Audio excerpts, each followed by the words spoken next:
एक बार की बात है, एक औरत अपने घर से निकली। उसने घर के सामने सफेद लंबी दाढ़ी में 3 साधु महात्माओं को बैठे देखा। वह उन्हें पहचान नहीं पाई। उसने कहा, मैं आप लोगों को नहीं पहचानती, बताइए क्या काम है। साधुओं ने बोला, हमें भोजन करना है। औरत ने उत्तर दिया, ठीक है, कृपया मेरे घर में पधारिए और भोजन ग्रहण कीजिए। एक साधु ने प्रश्न किया, क्या तुम्हारा पति घर में है? औरत ने उत्तर दिया, नहीं, वह कुछ देर के लिए बाहर गए हैं। तीनों एक साथ बोले, तब हम अंदर नहीं आ सकते। थोड़ी देर में पति घर वापस आ गया। उसे साधुओं के बारे में पता चला तो उसने तुरंत अपनी पत्नी से उन्हें आमंत्रित करने के लिए कहा। औरत ने ऐसा ही किया। वह साधुओं के समक्ष गई और बोली, जी, अब मेरे पति वापस आ गए हैं, कृपया आप लोग घर में प्रवेश करिए। साधुओं ने स्त्री को बताया, हम किसी घर में एक साथ प्रवेश नहीं करते। ऐसा क्यों है? औरत ने अचरज से पूछा। जवाब में मध्य में खड़े साधु ने बोला, पुत्री, मेरी दाईं तरफ खड़े साधु का नाम धन और बाईं तरफ खड़े साधु का नाम सफलता है और मेरा नाम प्रेम है।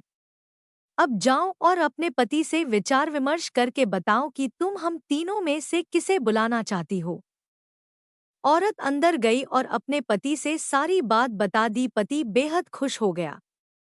वाह, आनंद आ गया, चलो जल्दी से धन को बुला लेते हैं। उसके आने से हमारा घर धन दौलत से भर जाएगा और फिर कभी पैसों की कमी नहीं होगी। औरत बोली, क्यों न हम सफलता को बुला लें। उसके आने से हम जो करेंगे वो सही होगा और हम देखते देखते धन दौलत के मालिक भी बन जाएंगे। पति बोला, तुम्हारी बात भी सही है, पर इसमें मेहनत करनी पड़ेगी। मुझे तो लगता ही धन को ही बुला लेते हैं।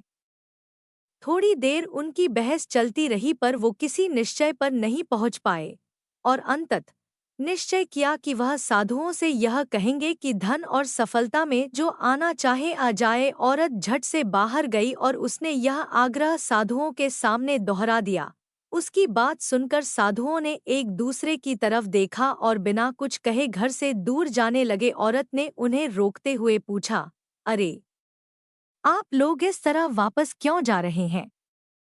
पुत्री, दरअसल हम तीनों साधु इसी तरह द्वार जाते हैं और हर घर में प्रवेश करने का प्रयास करते हैं।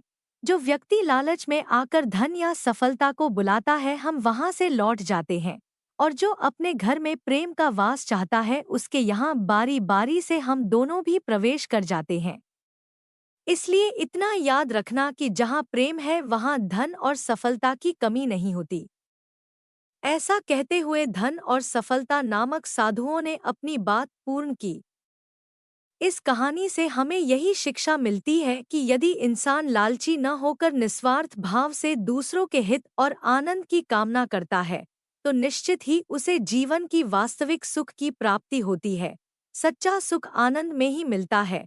वो कहते हैं ना, आनंद का सुख तो उस झोपड़ी में मिल जाता है जहाँ लोग एक दूसरे के साथ प्रेम के साथ निवास करते हैं।